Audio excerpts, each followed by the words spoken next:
नमस्कार, आप देख रहे हैं न्यूज 18 जम्मू कश्मीर लद्दाख हरियाणा हिमाचल। यह है चक्रव्यूह और चक्रव्यूह में मैं हूं आपके साथ मुकेश राजपूत। चक्रव्यूह में आज हम बात करने जा रहे हैं एक ऐसे सवाल की जो इन दिनों फिर राजनीतिक चर्चा में है। आज हम बात करेंगे इलेक्ट्रॉनिक वोटिंग मशीन यानी ईवीएम पर। चुनाव जब भी आसपास होते हैं, चुनाव जब भी खत्म होते हैं, ईवीएम का मसला राजनीतिक गलियारों में गूंजने लगता है। चुनाव बैलेट पेपर से हो ये मांग की जाने लगती है। यही मांग कांग्रेस अध्यक्ष मल्लिकार्जुन खड़गे ने एक बार फिर की और कहा कि चुनाव ईवीएम पर नहीं बल्कि बैलेट पेपर पर होने चाहिए। वहीं भारतीय जनता पार्टी और इससे जुड़े घटक दल महज इसको एक राजनीतिक बहाना बता रहे हैं। इस मुद्दे पर सुप्रीम कोर्ट ने अपनी राय साफ कर दी है और कहा कि जो बैलेट पेपर वाली मांग है वो वैलिड ही नहीं है। याचिका खारिज हो चुकी है, लेकिन ईवीएम पर सवाल लगातार उठते जा रहे हैं। क्या ईवीएम में कोई खामी है या ये सिर्फ चुनावी हार के बाद एक हताश प्रयास है अपनी हार को छुपाने के लिए? इन्हीं सभी सवालात का जवाब तलाशने की कोशिश हम करेंगे हमारे आज के इस चक्रव्यूह में। ये मुद्दा जानते हैं और आज चक्रव्यूह में हम ईवीएम को लेकर चर्चा क्यों कर रहे हैं, ये जानने के लिए देखिए हमारी ये तफसील से बयां करती इस मौजू की रिपोर्ट।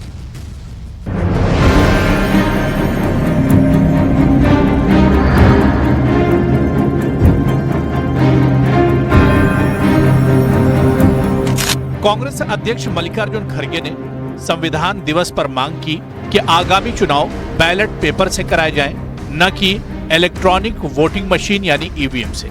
उनका कहना है कि ईवीएम की विश्वसनीयता पर संदेह जताया जा रहा है और इसमें हो रहे संभावित गड़बड़ियों के कारण चुनाव नतीजों पर प्रश्न चिन्ह लग रहा है।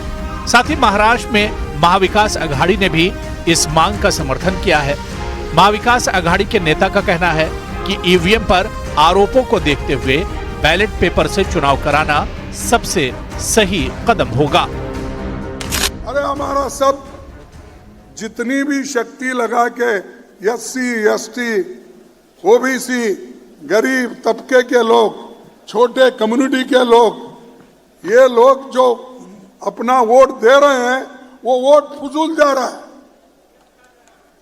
नहीं, वो ईवीएम छोड़ दो, हमको ईवीएम पीवीएम कुछ नहीं, हमको होना बैलेट पेपर पे वोट। बस सभी पार्टियों को भी हम कहेंगे।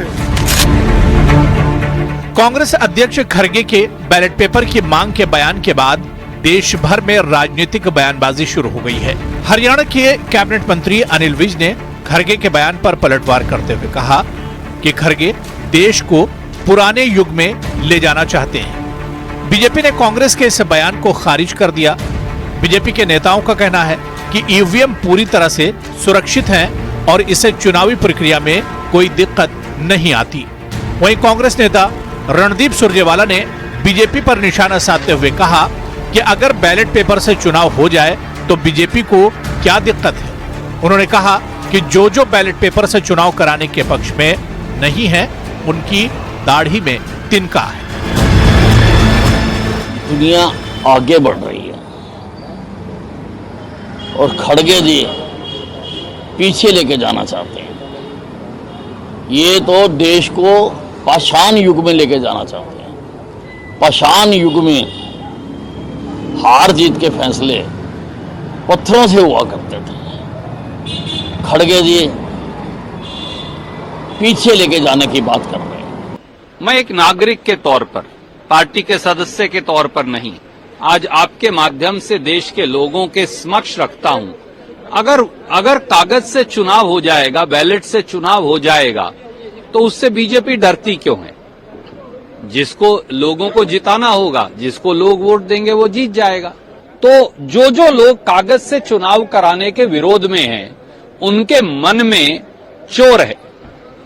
यहां दाढ़ी में तिनका नहीं है, पूरी दाढ़ी में गड़बड़ है, इसीलिए यही लग रहा है। चुनावों के दौरान ईवीएम में गड़बड़ी के आरोप और बैलेट पेपर से चुनावों की मांग देश में कोई नई बात नहीं है। इससे पहले भी कई जगह चुनावों के परिणाम के दौरान कांग्रेस और बीजेपी में आरोप प्रत्यारोप चलता रहा है। हरियाणा चुनाव के नतीजों पर भी कांग्रेस ने चुनाव आयोग के सामने ईवीएम में गड़बड़ी का मामला उठाया था। कुछ दिन पहले हिमाचल प्रदेश के सीएम सुक्खू ने भी इस मुद्दे पर बयान दिया है।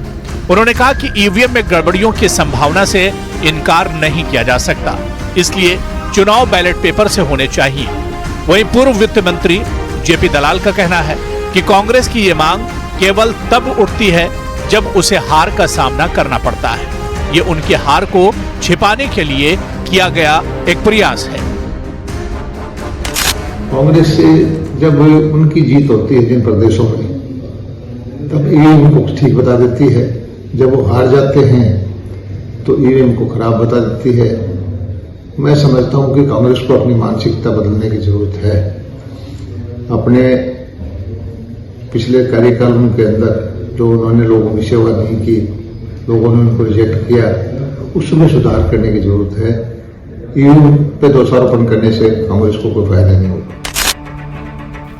ईवीएम पर लगे गड़बड़ी के आरोप चुनावी प्रोसेस को लेकर एक बड़ा सवाल खड़ा करते हैं और एक बड़ा सवाल यह उठता है कि क्या वास्तव में ईवीएम सुरक्षित हैं या फिर बैलेट पेपर से चुनाव कराने की मांग जायज है।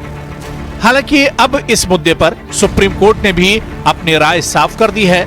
26 नवंबर को अदालत ने बैलेट पेपर की मांग वाली याचिका खारिज कर दी। जस्टिस विक्रम नाथ और पीबी वराले की बेंच ने कहा कि जब चुनाव जीते जाते हैं तब ईवीएम सही होती है और हार के बाद उसमें गड़बड़ी का आरोप लगता है। सुप्रीम कोर्ट के इस फैसले के बाद एक सवाल उठता है, क्या ईवीएम पर भरोसा बहाल हो पाएगा या बैलेट पेपर की मांगें फिर भी जारी रहेंगी? Bureau report, news 18। Electronic voting machine हर बार एक मुद्दा बनती है चुनावों के बाद, और यहाँ तक कि जो चुनाव से पहले हैं, इससे पहले भी भारतीय जनता पार्टी हो, एनडीए हो, ये हमेशा समर्थन करते हैं। और उसके पीछे जो तर्क दिया जाता है वो ये कि जब हिमाचल में सरकार बने तो फिर ईवीएम खराब क्यों नहीं है, झारखंड में बने तो फिर ईवीएम खराब क्यों नहीं है, महाराष्ट्र में अगर सरकार बनती है या हरियाणा में भाजपा की सरकार बनती है तो ईवीएम पर सवाल क्यों। इसी मुद्दे को आज हम चक्रव्यूह की चर्चा में उठाने जा रहे हैं और हमारे साथ कांग्रेस के और भाजपा के वरिष्ठ नेता जुड़ेंगे, ये वादा उन्होंने हमसे किया है। लेकिन पहले रुख करते हैं अपने प्रवक्ताओं का। ललित अरोड़ा साहब, वरिष्ठ कांग्रेस के प्रवक्ता, बहुत बहुत स्वागत है आपका। भाजपा के प्रवक्ता विधु रावल जी, इनेलो से अन्नू सूरा जी और राजनीतिक विश्लेषक के तौर पर सुरेंद्र भाटिया जी, आप हमारे साथ जुड़ चुके हैं। पहले ललित अरोड़ा साहब से हम सवाल पूछते हैं। अरोड़ा साहब, ये जो ईवीएम का मसला है, ये बार बार एक लाइन में अगर इसको समझाएं तो फिर ये है कि आप लोग लगातार मांग करते रहे हो कि ईवीएम की बजाय बैलेट पेपर पर चुनाव होना चाहिए। बहुत सारे बड़े बड़े लोगों के एग्जाम्पल भी देते हो, आप एलन मस्क का दे देते हो। लेकिन जब सरकार बन जाती है कांग्रेस की, वो चाहे हिमाचल में हो, झारखंड में हो, तब आप उस स्टेट में कुछ नहीं बोलते। महाराष्ट्र में अगर नहीं बन रही है, हरियाणा में अगर सरकार नहीं बन रही है, तो फिर ईवीएम का मसला आ जाता है। तो ये दोहरा मापदंड क्यों? नहीं, देखिए, आपने मुझे बोला कि मुद्दा है ईवीएम को, यानी ईवीएम टेम्पर हो सकती है, हैकिंग हो सकती है, या ईवीएम में कुछ गड़बड़ की जा सकती है। बेसिकली ये सवाल है। तो मैं ये कहता हूं कि people's right to free and fair voting, ये तो आप मानेंगे ना कि लोगों को ये अधिकार है कि वो अपना मताधिकार का प्रयोग करके अपनी पसंद का व्यक्ति चुने। ठीक है, इस अधिकार को तो कोई छीन नहीं सकता। अगर एज ए पॉलिटिकल पार्टी हमें ये लगता है कि भाई ये कोर्ट में भी चले गए, उनको भी लिख दिया, एलन मस्क की आप बात कर रहे थे, बहुत से लोगों ने अलग अलग वक्तव्य दिए हैं, लेकिन हमें एज ए पॉलिटिकल पार्टी, हमारे अध्यक्ष ने बहुत सोच समझ के ये निर्णय लिया कि इस जो हम विरोध कर रहे हैं इसको we shall do in building a mass struggle, ऐसा उनका मतलब विचार है। और उसके बारे में अब ये सड़कों पे आएंगे ऐसा मुझे लगता है, तो उस समय बहुत सी बातें फिल्टर होके भी आएंगी। लेकिन इससे पहले भी देखिए, एडमिरल रामदास वगैरह ने बहुत टाइम पहले एक लेटर लिखा था सरकार को कि भी हिंदी बेल्ट में जब आपको याद होगा बहुत ज्यादा लैंडस्लाइड विक्ट्री हुई थी, उसके बाद गुजरात में भी हुई, तो वहां पे विष्णु भागवत अर्नवाल ने, बहुत से लोगों ने एक चिट्ठी लिखी थी चुनाव आयोग को, राष्ट्रपति को, बीच बीच में भी उनको ज्ञापन जाते रहे हैं। मुद्दा सिर्फ इतना है कि अगर ये जो चुनाव, ये ईवीएम इसलिए बनाई गई थी कि बूथ कैप्चरिंग ना हो, बहुत से इसके पक्ष में थे कि भीड़ भड़ाके में वो बूथ लूट लेते हैं, बूथ छाप लेते हैं। मैं अपनी सर्विस के दौरान बिहार में रहा हूं, ड्यूटी मजिस्ट्रेट भी रहा हूं, तो मैं ये कहना चाह रहा हूं कि जब एक बात संदेह के घेरे में आ गई, पहली बात, दूसरी बात आप ये कहते हो एविडेंस लाओ, माने आई मीन जो विपक्ष के जो पक्ष में लोग हैं कि आपके पास एविडेंस क्या है, हो सकता है आज की तारीख में एविडेंस ना हो, तो अब ये इस मामले को जड़ से खत्म करने के लिए, ये तो कहीं नहीं लिखा गया था ना जब 1992 में ये कानून बनाया गया, संशोधन किया गया कि जब तक भारत एग्जिस्टेंस में है, चुनाव जो है अब ईवीएम से होंगे, हम जो है बैलेट पेपर से नहीं कर सकते। हम ये बोले कि ये प्रक्रिया लंबी है। अरोड़ा साहब, आप जो कह रहे हैं आपकी सारी बातों से मैं इत्तेफाक रखूं, मैं ये कह सकता हूं, ठीक है। मैं ये आपसे सवाल जो मेरा था, मैं एक बार फिर से इसको दोहराता हूं कि हम ये कह रहे हैं कि जब कांग्रेस पार्टी किसी राज्य में चुनाव जीतती है तो फिर ईवीएम का मसला नहीं उठाती है, जहां पे चुनाव हारती है वहां पर ईवीएम का आ जाता है। झारखंड में तो कोई मांग करते हुए नजर नहीं आया मेरे को कि ईवीएम हटानी चाहिए। हिमाचल प्रदेश में तो जब आप चुनाव जीते तब आपने मांग नहीं की ईवीएम हटाओ, क्योंकि ईवीएम में घपला हो जाता है। अभी बीबी बत्रा साहब भी हमारे साथ जुड़ेंगे, वो रोहतक से चुनाव जीते हैं, भारतीय जनता पार्टी के बड़े नेता हैं, उनको, मनीष ग्रोवर को उन्होंने हराया है। देखते हैं कि वो हमें बताएंगे क्या कि वहाँ पर ईवीएम में धांधली करके चुनाव जीत गए क्या बत्रा साहब। ये सवाल जो हैं ये उठ रहे हैं और इन चीज़ों का मैं जवाब चाहता हूँ। मुझे पता है कि आप दिल से बात करते हैं, दिमाग से बात करते हैं और लॉजिकल बात करते हैं, तो इसका मैं जवाब आपसे चाहता हूँ पूरी ईमानदारी के साथ। जी, माइक आपका म्यूट हो गया है। हाँ, माइक म्यूट हो गया आपका।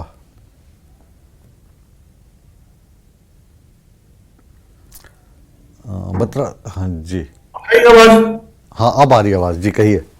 मैं ये कह रहा हूं कि 2010 में किताबें आई थी सुब्रमण्यम स्वामी भी और जो नरसिम्हा हैं, क्या नाम, जो इनके आजकल भाजपा में ज्वाइन करके जो सेफोलॉजिस्ट थे, इन दोनों ने किताब लिखी थी और उसमें क्लियर लिखा है कि ईवीएम कैन बी हैक या ऐसा।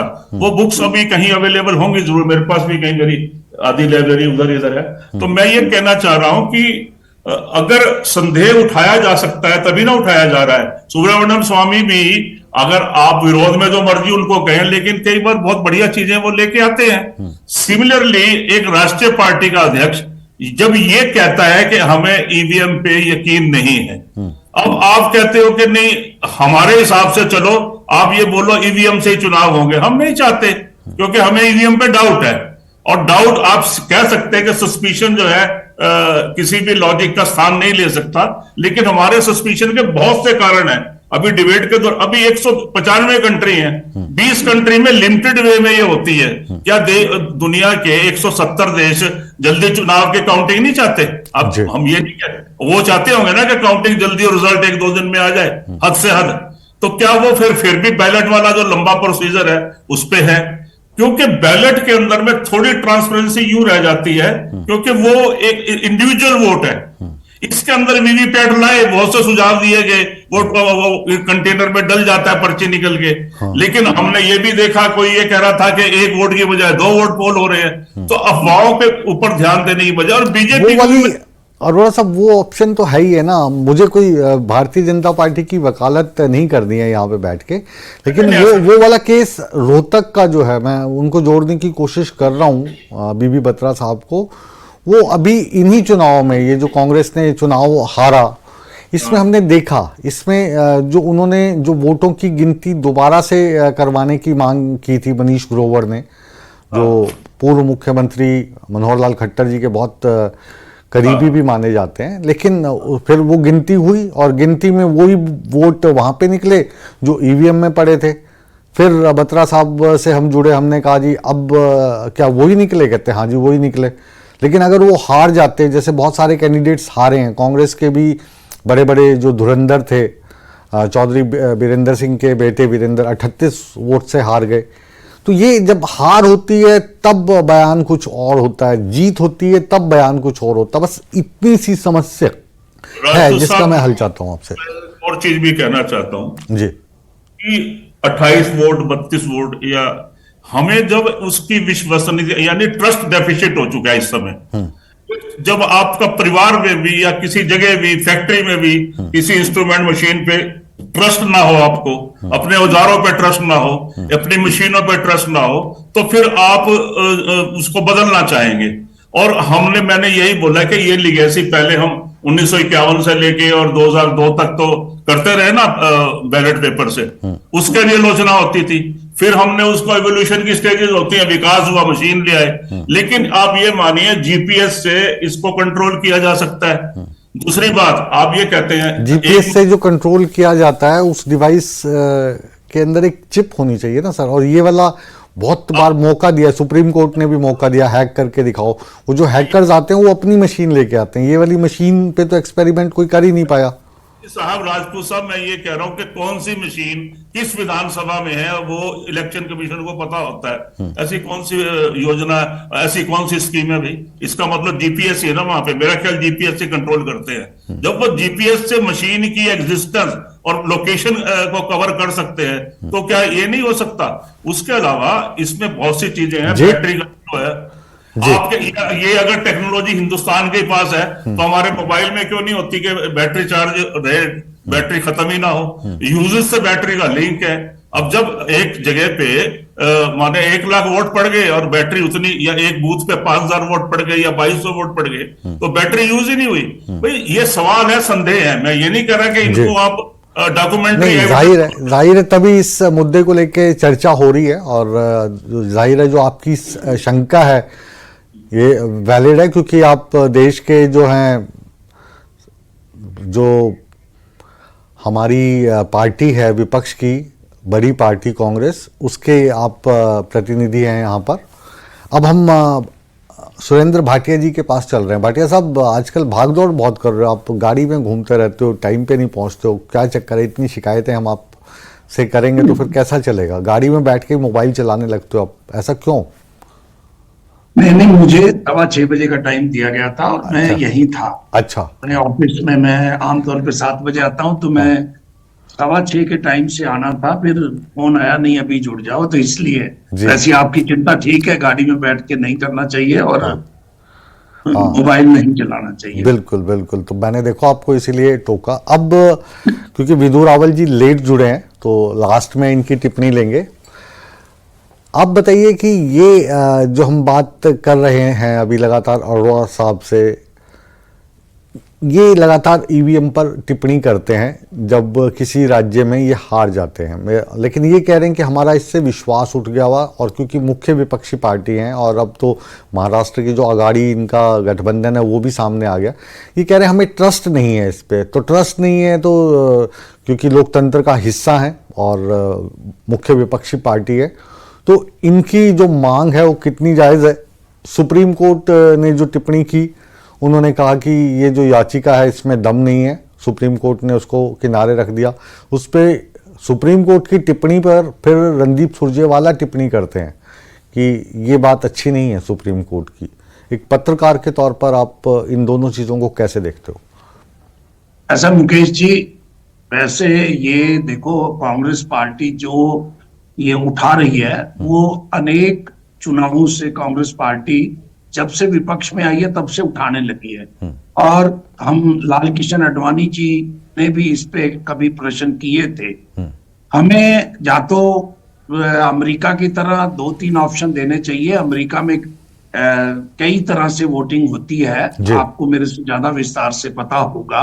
और मैं तो ये कहता हूं विपक्ष सबसे पहले, अगर उसको बिल्कुल ईवीएम पे विश्वास नहीं है तो इनके जिन स्टेटों में विपक्ष का सत्ता है वो नगर पालिका और पंचायत के चुनाव जो है वो पहले करवाए।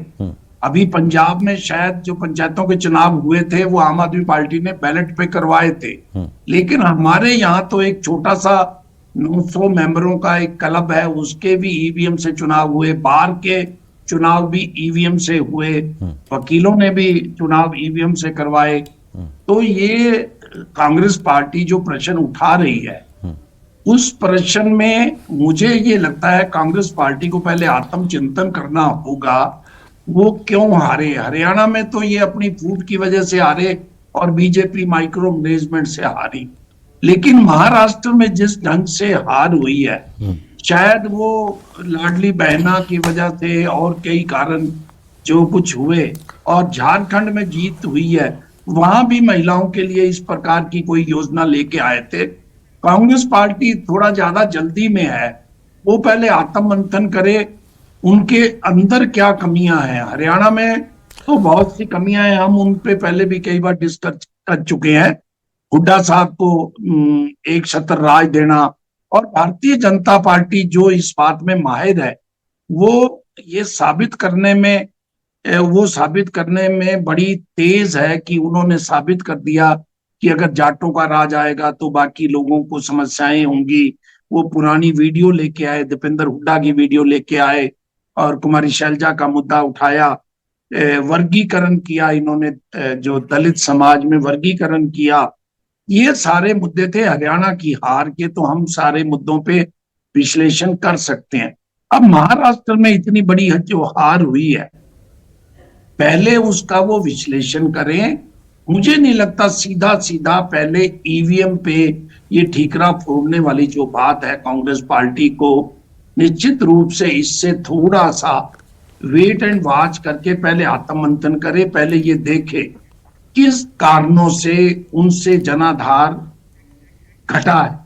मैं देख रहा था भाटिया साहब, वापस आपके पास लौटूंगा, आप बने रहिए। चारों मेहमान हमारे ललित अरोड़ा जी, सुरेंद्र भाटिया जी, अन्नू सूरा और विदु रावल जी, एक मेहमान हमारे साथ जुड़ रहे हैं जो इस पूरे के पूरे मसले से डायरेक्टली जुड़े हैं। उनका नाम है भारत भूषण बत्रा, बीबी बत्रा के नाम से जानते हो।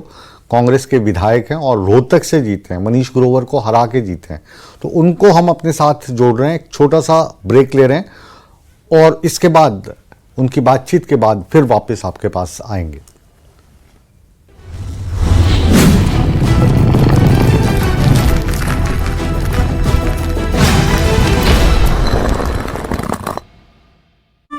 अपने सत्ता के प्रभाव से विपक्ष के वार तक समझेंगे राजनीति का हर दांव पेच।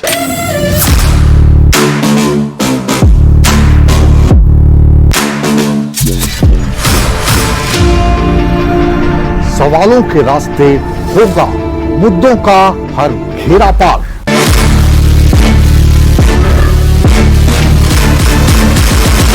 चक्रव्यूह देखिए मुकेश राजपूत के साथ सोमवार से शुक्रवार शाम 5:56 पर।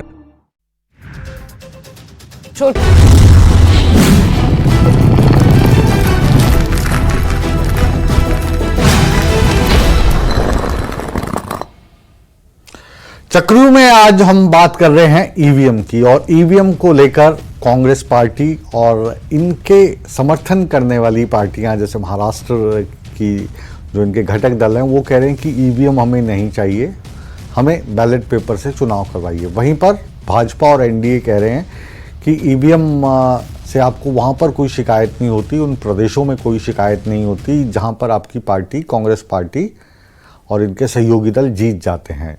जैसे झारखंड का एग्जाम्पल वो देते हैं, कर्नाटक का देते हैं, हिमाचल का देते हैं। जहाँ पे हार जाते हैं वो हरियाणा हो, महाराष्ट्र को, वहाँ पर फिर ईवीएम खराब होती है। इसी मुद्दे पर बातचीत करने के लिए अब कांग्रेस के वरिष्ठ नेता हमारे साथ जुड़े हैं, बीबी बत्रा जी। बहुत बहुत स्वागत है बत्रा साहब आपका। और आज के इस प्रोग्राम में आपको खास तौर से हमने इसलिए बुलाया है क्योंकि इस मसले पर आपसे ज़्यादा प्रकाश और कोई नहीं डाल सकता, क्योंकि जो हरियाणा विधानसभा का चुनाव हुआ इसका सबसे बाद में जो रिजल्ट घोषित हुआ था वो आपका हुआ था, और मसला वही था, चंद वोट जो थे वो आपके ज़्यादा थे और चंद वोट आपके जो प्रतिद्वंदी थे मनीष ग्रोवर उनके कम थे। फिर आपने ईवीएम की काउंटिंग दोबारा कराई, आपने कराई या ग्रोवर साहब ने करवाई? क्या मसला पूरा थोड़ा सा समझाइए हमें। नहीं मुकेश जी, ईवीएम की काउंटिंग नहीं हुई थी।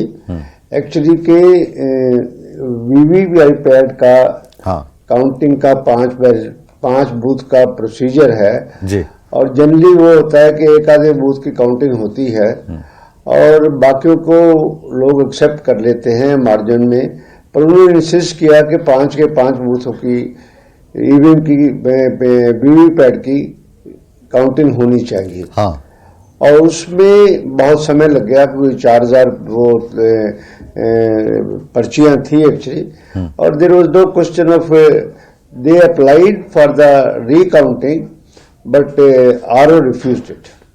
उन्होंने रीजन ऑर्डर पास किया और क्योंकि वो 5 बूथ की हर एक वीवीपैट की पर्ची को गिनना था, इसलिए उसमें समय लग गया और उस टाइम वो थोड़ा सा अपने आप को मैनेज करके और ऊपर से they were precising the RO and other officers also that let he be declared against me whereas he was losing. जी भी हारे हुए कैंडिडेट को डिक्लेयर करने के, जीत के डिक्लेयर करने के लिए जोर लगाए जा रहे थे, इसलिए ज्यादा से ज्यादा टाइम लिया जा रहा था। I am grateful returning officer STM here who did not come to the any pressure from the government or any political pressure, और उन्होंने अल्टीमेटली जो नेट रिजल्ट था उस रिजल्ट को डिक्लेयर कर दिया। तो बत्रा साहब, क्योंकि आप आज की तारीख में कहें तो भूपेंद्र सिंह हुड्डा जो हरियाणा में कांग्रेस का प्राय हैं आज की तारीख में, उनके सबसे जो करीबी नेता हैं उनमें से एक हो, तो आप का तो ये जो रिजल्ट है ये डायरेक्ट एक एग्जाम्पल है, उदाहरण है कि जो जीता वही सिकंदर, और आप जीत के आए और मनीष ग्रोवर को आपने हराया। तो इसका मतलब कि जो चुनाव प्रक्रिया थी वो सही थी। अगर चुनाव प्रक्रिया में कहीं पर कुछ लूपहोल होते तो आप भी नहीं जीतते, फिर मनीष ग्रोवर जीतते वहां से। ऐसी बात नहीं है, बात तो ये है कि डिफरेंट में है कि लोगों का, मैं हिंदी में ही बोलूंगा फिर आप कहेंगे कि दर्शक हिंदी में हैं, तो ईवीएम के ऊपर लोगों का कॉन्फिडेंस जो है ना वो खत्म हो रहा है और प्रजातंत्र के अंदर कॉन्फिडेंस होना बहुत बड़ी बात है इस बात के लिए। और डाउट में कि कभी थ्योरीज आती हैं कि ईवीएम हैक हो सकती है, कभी हम सुप्रीम कोर्ट जाती हैं, वहां पूरे फैक्ट्स नहीं पूरे जाते। अब दूसरी बातें, बहुत सी ऐसी बातें हैं जो संशय में डालती हैं। और मैं छोटा सा एग्जांपल देता हूं आपको, ज्यादा लंबा नहीं जाके, कि हरियाणा के अंदर 39.3% वोट हुआ कांग्रेस के हक में। उन्हीं लोगों से पूछो कि उनका ईवीएम पे कॉन्फिडेंस है कि नहीं है। They say that we don't have the confidence, although they have casted their vote. तो प्रजातंत्र के अंदर मैं ये पूछना चाहता हूँ इलेक्शन कमीशन ऑफ इंडिया से कि आपको इस बारे में इतराज क्यों है। 1989 के अंदर फर्स्ट टाइम यूएसए के अंदर ईवीएम का प्रयोग किया गया था। एक एग्जाम्पल मैं आपको याद दिलाता हूँ, संसद के चुनाव हुए थे और उसमें श्रोमणी अकाली दल से एक पार्टी जीती थी, सिमरनजीत सिंह मान की, शायद मुझे एग्जैक्ट फिगर याद नहीं है। ठीक है, जीते थे बिल्कुल, पार्लियामेंट के चुनाव, हाँ। पार्लियामेंट के चुनाव जीते थे, ठीक बात है। 7 या 9 संसद चुन के आए थे उनके वहां से, है ना।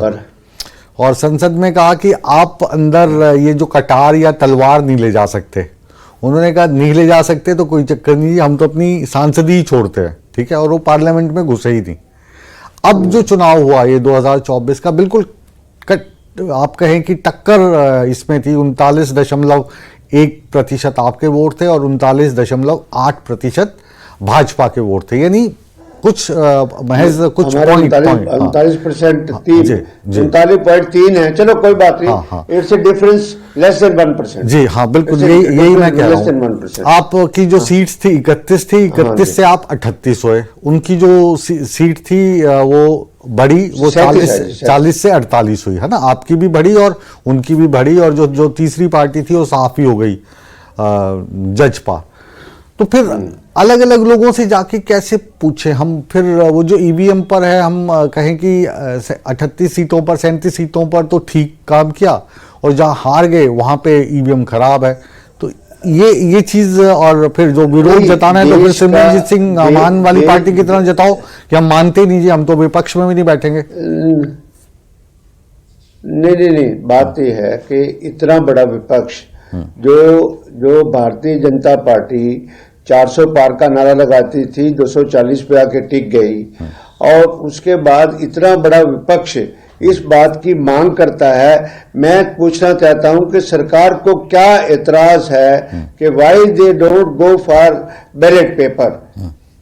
वो कह रहे टाइम बड़ा लगता है इसमें। अब देखो ना, आपकी 5 मिशनों के वोट गिनने नहीं, टाइम नहीं। सारे वर्ल्ड के अंदर 120 कंट्रीज हैं सर, राजपूत जी, 120 कंट्रीज हैं।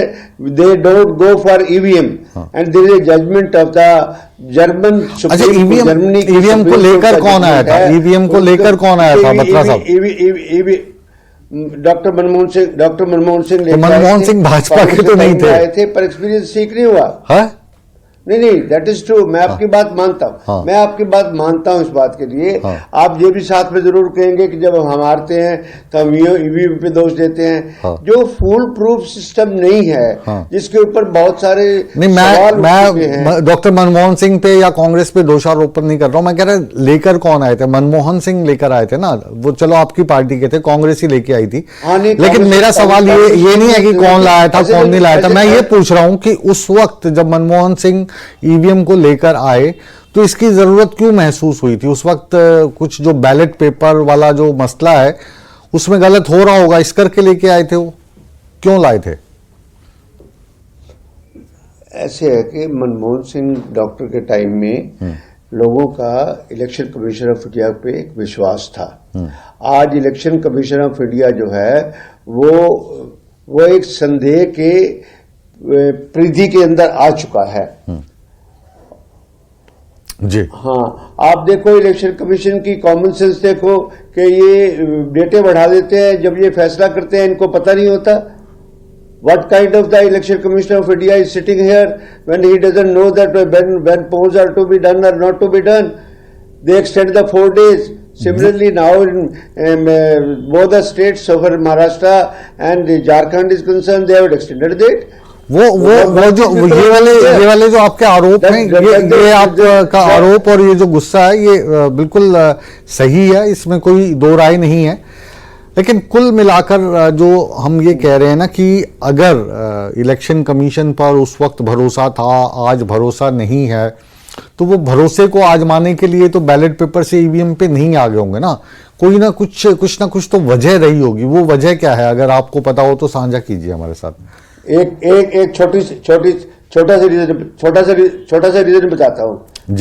छोटा सा रीजन आपको बताता हूँ। बताता हूँ। सुप्रीम कोर्ट का जजमेंट आता है कि इलेक्शन कमीशन ऑफ इंडिया के जो मेंबर्स और चेयरमैन होंगे, हाँ जी, उसके अंदर सिलेक्शन के अंदर एक सुप्रीम कोर्ट का जज बैठेगा।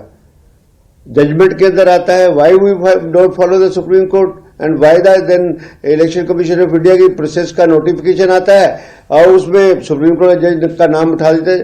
It means we don't have a faith in the transparency and faith in the Supreme Court. What is the harm if Supreme Court जज sits when any member of the election commission is being appointed or chairman is being appointed? चलिए एक आखिरी सवाल मैं आपसे पूछता हूं। जिस तरीके से अभी इलेक्शन कमीशन के खिलाफ, ईवीएम के खिलाफ आप लोगों का विरोध देखने को मिल रहा है, कांग्रेस पार्टी का, महाअघाड़ी पार्टी का और आपके जो घटक दल हैं, तो आने वाले समय में क्या जो आपकी पार्टी है ये क्या इस एक्सट्रीम तक जा सकती है कि अगर ईवीएम से चुनाव हो रहे हैं तो आपकी पार्टी या जो आपकी सहयोगी पार्टी हैं या आपकी विचारधारा से मिलती जुलती जो पार्टी हैं वो इलेक्शन में हिस्सा ना लेकर अपना विरोध जताएं? क्या ये पॉसिबिलिटी है?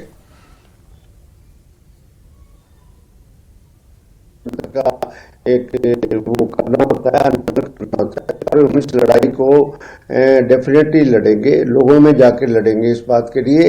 और ईवीएम पे चुनाव क्या जरूरी है, where it has been written that चुनाव ईवीएम के द्वारा ही होंगे। Why government don't change the decision when majority of the opposition may be 30%, may be 40% and may even more than 40% you can say people want. जिन लोगों ने हरियाणा का example ले लीजिए, 39.1% लोगों ने कांग्रेस के पक्ष में वोट डाला। उनसे जाके पूछिए कि वो ईवीएम पे विश्वास करते कि नहीं करते। अगर वो कहेंगे हम नहीं करते तो ईवीएम पे चुनाव क्यों करवाया जाता। इस तर्क से मतलब आप बहुत वरिष्ठ हैं, बहुत सम्माननीय है, लेकिन इस वाले तर्क से मैं आप के सहमत नहीं हूं कि जिन 39% लोगों ने आपको वोट डाला, जिन 39% लोगों ने कांग्रेस को वोट डाला और बाकी जो 68% ये हो गए तकरीबन, और बाकी जो बचे 22% उन्होंने ईवीएम से वोट क्यों अगर वो ईवीएम पर विश्वास नहीं करते तो वोट डालने ही नहीं जाते, फिर वो वोट डालने गए क्यों? वोट डालने नहीं, प्रजातंत्र में प्रजातंत्र इलेक्शन का वो तो चाहेंगे कि इलेक्शन का बहिष्कार करें। वो तो एक डिक्टेटरशिप।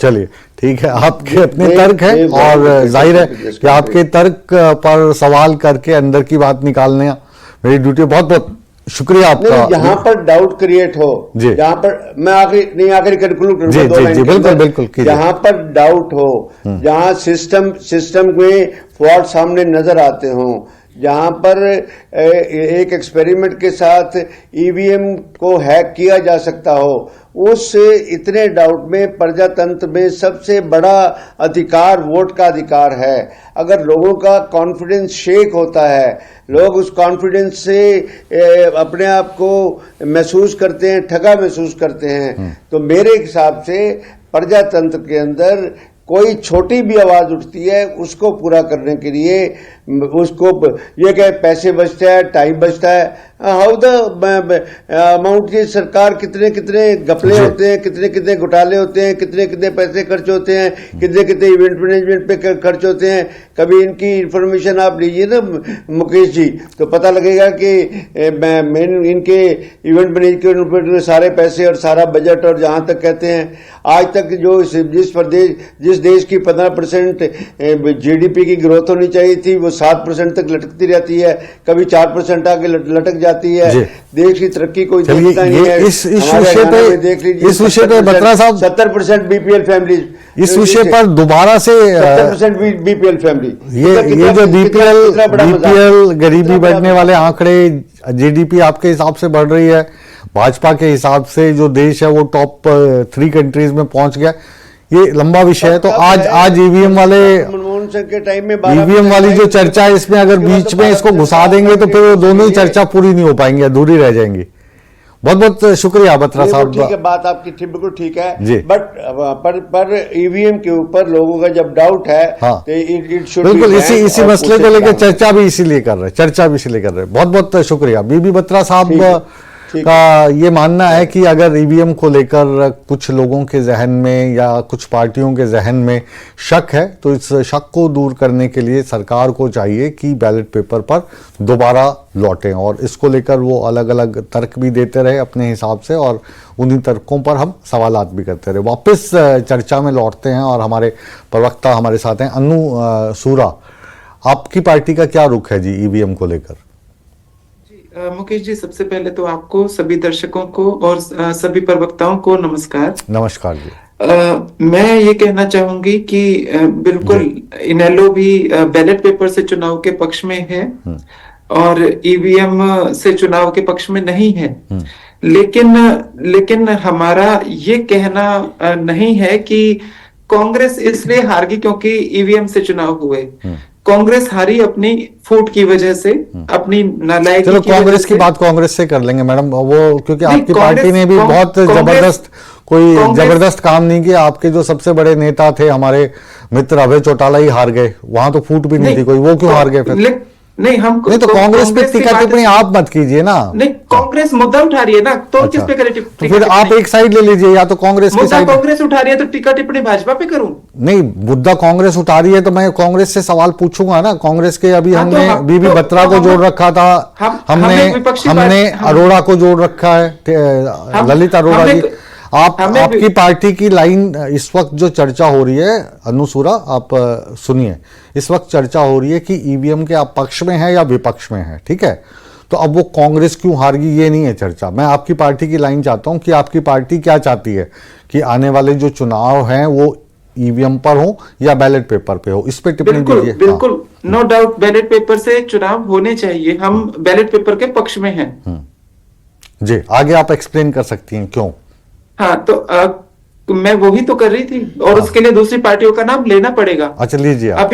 अभी जो नतीजे आए हैं विभिन्न प्रदेशों में, उसके पीछे कारण सिर्फ ईवीएम नहीं है, उसके पीछे कारण विपक्ष की नाकामी भी है और विपक्ष की एकजुटता की कमी भी है।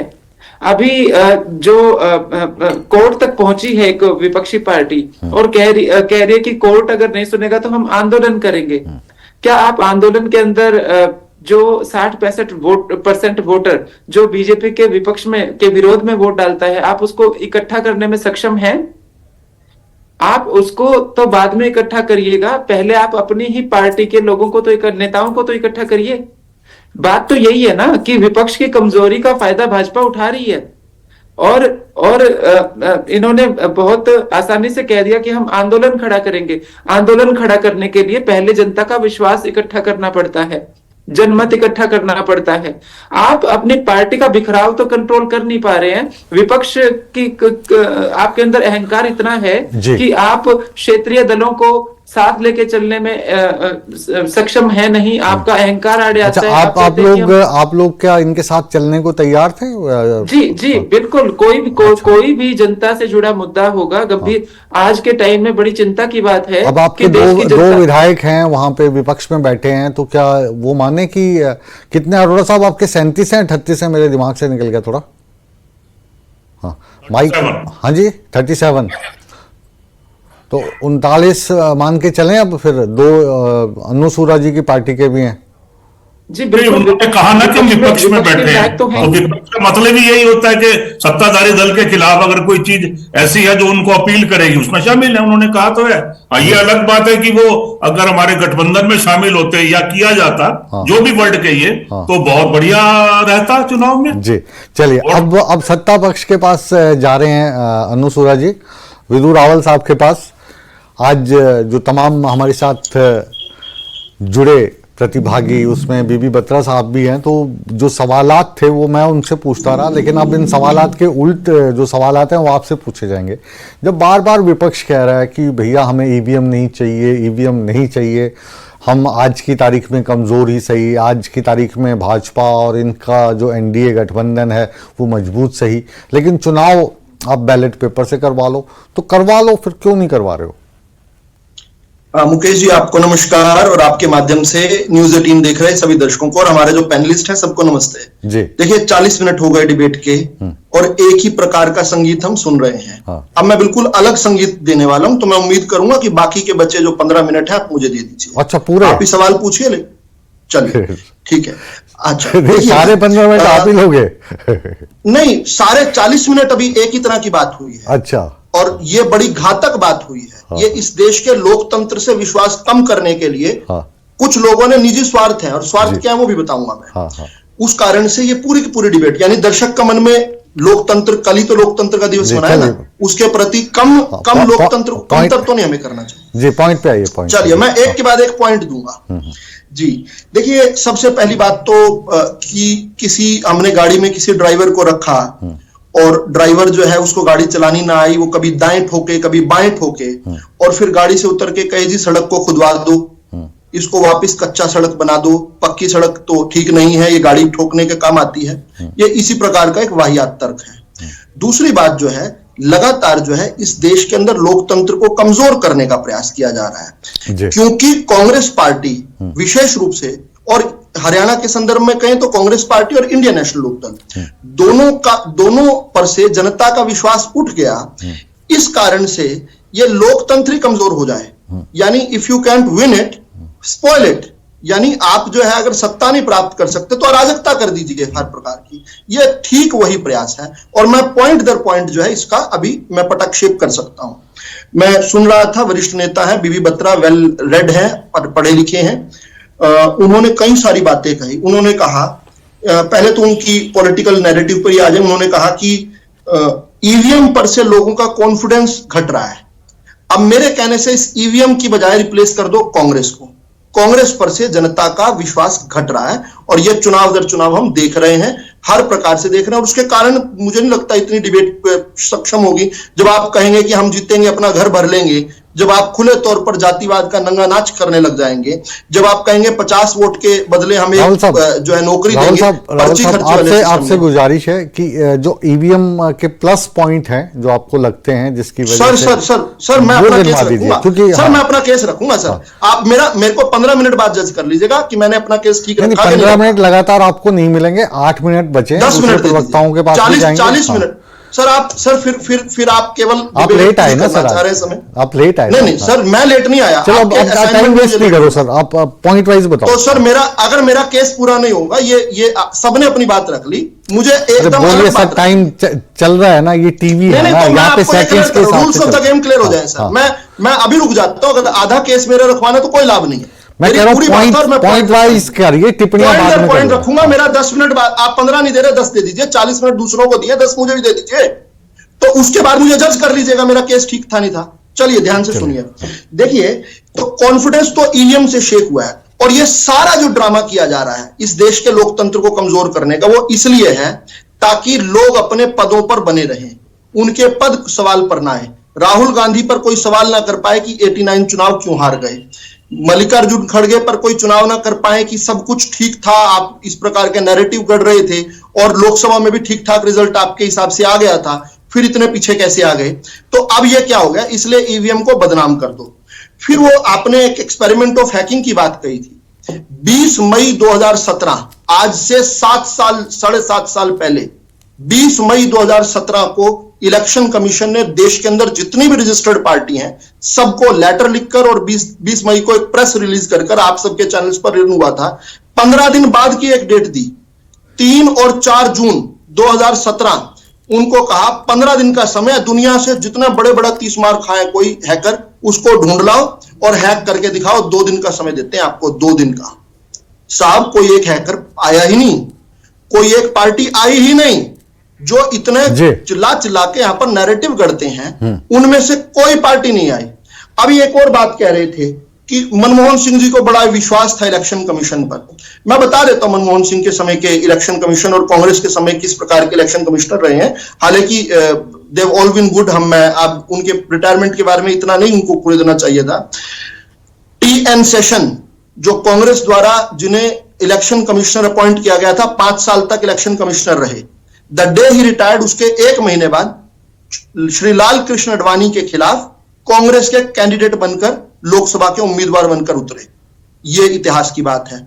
डॉक्टर एमएस गिल जिन्हें कांग्रेस ने अपॉइंट किया था, वो डॉक्टर एमएस गिल इलेक्शन ऐसे एग्जांपल भाजपा में भी बहुत सारे देखने को मिलते हैं। नहीं ऐसे ना हल्का मत कीजिए सर, मुकेश जी हल्का मत कीजिए। सर विदु जी आपसे सुनो नहीं मिलेंगे उदाहरण, नहीं मिलेंगे। अरे सुनिए ना बात, अब आप थोड़ी ना ड्राइव करेंगे इसको, अब बाकी गेस्ट भी बैठे ना, वो भी वेट कर रहे हैं। सर बात तो करने दीजिए, सर बात तो एक मिनट थोड़ी सी और दे दीजिए। अच्छा ईवीएम की बात कर रहा हूँ, आप अलग दिशा में ले जा रहे हैं। टीएन सेशन जो है उन्होंने ईवीएम को ही बात किया। नहीं मुकेश जी प्लीज डोंट जज मी, प्लीज डोंट जज मी। अरे ऐसे नहीं होता है विदु जी, फिर आप वही बात करते हैं ना, आप जिद करने लगते हैं। नहीं प्लीज 2 मिनट दे दीजिए। उन्होंने भी तो कहा तो 2 ही मिनट बचे मेरे पास, बाकी प्रवक्ताओं के पास नहीं जाऊं मैं। आप जी जा चुके हैं, आप सबके पास जा चुके हैं, सबके बाद आए मेरे पास। हाँ तो आए तो आपके भी 2 नेताओं को निमंत्रण दिया था हमने इसमें, किरण चौधरी को भी हमने बोला था जुड़ने के लिए, जेपी दलाल को भी बोला था। आप जैसे बाकी प्रवक्ता बैठे हैं वैसे आप बैठो। मुकेश जी इतनी देर में बात पूरी कर लूंगा, प्लीज मुझे 1 मिनट दे दीजिए, 1 मिनट दे दीजिए। जो एमएस गिल हैं, जिस दिन वो रिटायर हुए उसके 2 महीने में लगातार उनको 2 बार राज्यसभा का सांसद बनाया। ऐसे तो इलेक्शन कमिश्नर थे। एक नवीन चावला को जिद करके मनमोहन सिंह जी ने 2005 में इलेक्शन कमिश्नर बनाया। उनके खिलाफ हमने पिटीशन दी थी। इमरजेंसी में जेसी कमीशन की जो रिपोर्ट है उनमें इनको इंडाइट किया था, loyal then the king himself, लेकिन उनको नहीं हटाया। जब उनको चीफ इलेक्शन कमिश्नर बनाने वाले थे तो खुद उनके जो सीनियर चीफ इलेक्शन कमिश्नर थे उन्होंने शिकायत दी कि यह आदमी अंदर बैठकर सोनिया गांधी को रिपोर्ट्स लीक करता है, इसको मत बनाइए। उसके बावजूद भी उसको बनाया।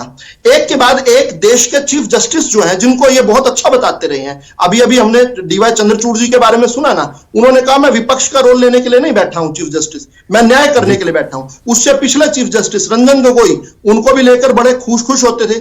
उनके जाने के बाद भी कहा। इसी प्रकार जस्टिस मिश्रा के बारे में उन लोगों ने क्या कहा। आखिरी कमेंट जो है, मैं कांग्रेस प्रवक्ता से लेने जा रहा हूं। अरोड़ा साहब 30 सेकंड है आपके पास, और जाहिर है कि जब किसी पार्टी के बड़े नेता हमारे साथ जुड़ते हैं, चाहे वो मंत्री हैं या पूर्व मंत्री हैं, विधायक हैं, तो प्रवक्ताओं का टाइम उसमें से कटता है, और जिसके लिए मैं आपसे माफ़ी चाहूँगा। लेकिन ये वाला जो केस था, ये क्योंकि डायरेक्टली बीबी बत्रा के साथ जुड़ा था, आखिरी कमेंट आपसे, 30 सेकंड है आपके पास, तो गुजारिश ना करनी पड़े, आप खुद ही सम अप कर दें। जी। लोकतंत्र में विश्वास बहाल करने के लिए पेपर बैलेट की वापसी की मांग विपक्ष की है या हमारी है, और विपक्षी नेता चुनाव सुनिए ना, चुनाव प्रक्रिया की सत्यनिष्ठा पर सवाल उठाए जा रहे हैं हमारे द्वारा, और 2024 के महाराष्ट्र विधानसभा चुनाव में इसका बहुत ज्यादा प्रभाव हमारे मानस पटल पे पड़ा है। तो मैं तो ये कह रहा हूं कि लास्ट लाइन बोल रहा हूं, ईवीएम में एक ईवीएम ए प्लेस से बी प्लेस पे गई तो उसका डाटा कैसे इरेज होता है? पिछले जो 3840 के लगभग वोट होते हैं एक ईवीएम में, तो डाटा इरेज करके अगली विधानसभा में फ्रेश जाता है, वो डाटा डिलीट हो सकता है ना, उसको एडिट किया जा सकता है ना। ये कई चीजें होती हैं, जरूरी नहीं कि सत्ताधारी दल जो कह रहा है ठीक कह रहा है, हम भी कहीं गलत हो सकते हैं। तो जब हम विपक्ष में हैं और हमने ये मांग की है कि बैलेट पेपर से चुनाव हम चाहते हैं, तो हमारी मांग हमारे हिसाब से जायज है और हम जनता के सामने जाएंगे। इसमें किसी को चिंता है तो करे, हमें चिंता है कि बैलेट से बिल्कुल आप विपक्षी पार्टी हैं और मांग करने का आपका पूरा अधिकार है, और लोकतंत्र में कोई कुछ भी मांग कर सकता है, और जाहिर है उसके लिए बहुत सारी प्रशासनिक बॉडी हैं, सुप्रीम कोर्ट है, हाई कोर्ट है। सूरज जी, आखिरी कमेंट आपका। मैं ये कहूंगी कि अक्सर कहा जाता है कि गिनती में देरी हो जाती है अगर बैलेट पेपर से चुनाव होते हैं। गिनती में देरी से ज्यादा जरूरी है जनता की संतुष्टि। ये बात सरकार को समझनी चाहिए। और जो भाजपा के प्रवक्ता कह रहे थे कि ईवीएम का कोई कसूर नहीं है, कांग्रेस तो अन्य कारणों से हारती है, कांग्रेस है या कोई भी विपक्षी पार्टी है। तो मैं भाजपा को ये चाहिए कि वो ईवीएम की बजाय बैलेट पेपर से चुनाव करवाए, और फिर जीत के जनता में ये संदेश दे कि देखिए हमने ईवीएम को हटा दिया, बैलेट पेपर से चुनाव हो रहा है, और फिर भाजपा जीत रही है किसी राज्य में या केंद्र में, तब हम मानेंगे। उसको कहते हैं विश्वास बहाली। वो विश्वास बहाली करे ना सरकार। भाटिया जी पीछे भागती क्यों है? मैडम सूरज, समय कम है, माफी मैं आपसे चाहता हूँ। जी भाटिया जी। मुकेश जी, जो बात विपक्ष उठा रहा है, वैसे तो मैं कांग्रेस की इस बात से सहमत नहीं हूं, फिर भी पूरे देश की कोई ना कोई विशेषज्ञों की कमेटी बना के उसमें सभी राजनीतिक दल करके इस पे रिवाइव करने में और रिवीजन करने में कोई डर नहीं है।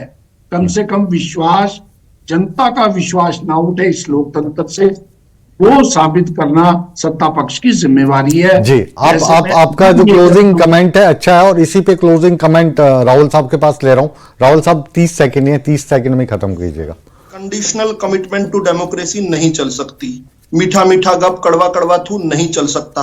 हिमाचल प्रदेश में आपने सरकार बनाई है, अपनी सरकार बर्खास्त करके डिमांड कीजिए इलेक्शन कमीशन से कि बैलेट पर वोट करवाएं। इलेक्शन कमीशन ऐसा डिसाइड करता है तो आपके सामने दूध का दूध पानी का पानी आ जाएगा। दूसरी बात, सीधा सीधा जो है ये होता था जब बैलेट से वोट डलती थी, ये सोनिया गांधी, राजेश खन्ना और स्वर्गीय राजीव गांधी जी इकट्ठे चुनाव में वोट डालते थे। इसी प्रकार से बैलेट लूटी करते थे। यही व्यवस्था ये वापस लाना चाहते हैं, क्योंकि बिना बैलेट को लूटे ये चुनाव नहीं जीत सकते, ईवीएम से नहीं जीत सकते, इसीलिए। दूसरा, इरेज नहीं होता है डाटा, 10 साल तक प्रिजर्व होता है। तीसरा, सुप्रीम कोर्ट ऑफ इंडिया बार बार इनकी पेटिशंस को रिजेक्ट कर रहा है। कोई कारण नहीं इस प्रकार की चर्चाएं चलाने का, नैरेटिव गलत करने का, और इलेक्शन के प्रति और इलेक्शनरिंग प्रोसेस के प्रति, डेमोक्रेसी के प्रति देश की, प्रदेश की जनता के बीच में सिनिसिज्म यानी अविश्वास जो है आगे बढ़ाने का। मुझे लगता है लोकतंत्र को कमजोर कर रहा है, और केवल क्योंकि आप चुनाव नहीं जीत पा रहे, आपकी हरकतें ऐसी हैं, आपकी नीतियां ऐसी हैं, आपका नेतृत्व इतना कमजोर है, इसका जो ठीकरा है ईवीएम पे मत फोड़िए। इस डिबेट को तुरंत इस प्रकार से बंद करना चाहिए। इलेक्शन कमीशन से लेकर माननीय सुप्रीम कोर्ट इनकी याचिकाएं फाड़ फाड़ कर फेंक चुका है। पहले दिन ही फाड़ दी थी कल वाली तो, और उनसे पूछा था आपको ये ब्रह्म ज्ञान फाड़ना is not a right word, और वो आप जैसे पढ़े लिखे प्रोफेसर, रिटोरिक है वो रिटोरिक है, वो विदु रावल इन शब्दों का प्रयोग नहीं कर सकते कि वो फाड़ दिया, या वो फाड़ने वाले भी लोग हैं अलग से। वो फाड़ने लायक ही है, जो लोकतंत्र पे विश्वास करे वो फाड़ने लायक ही है। हाँ नहीं, वो फाड़ने वाला जो है वो ठीक नहीं है शब्द, और कोई भी फाड़ के फेंकता है एक बड़े नेता उन्होंने फाड़ के फेंका भी था, उसके भी हमने विरोध किया था, तो आपके शब्द का भी विरोध कर रहे हैं। बहरहाल अब चक्रव्यूह को यहीं पर विराम देते हैं, लेकिन आप कहीं मत जाइए, बने रहिए, क्योंकि चक्रव्यूह के बाद भी न्यूज़ 18 जम्मू कश्मीर लद्दाख हरियाणा हिमाचल पर खबरों का सिलसिला लगातार जारी है। बने रहे हमारे साथ।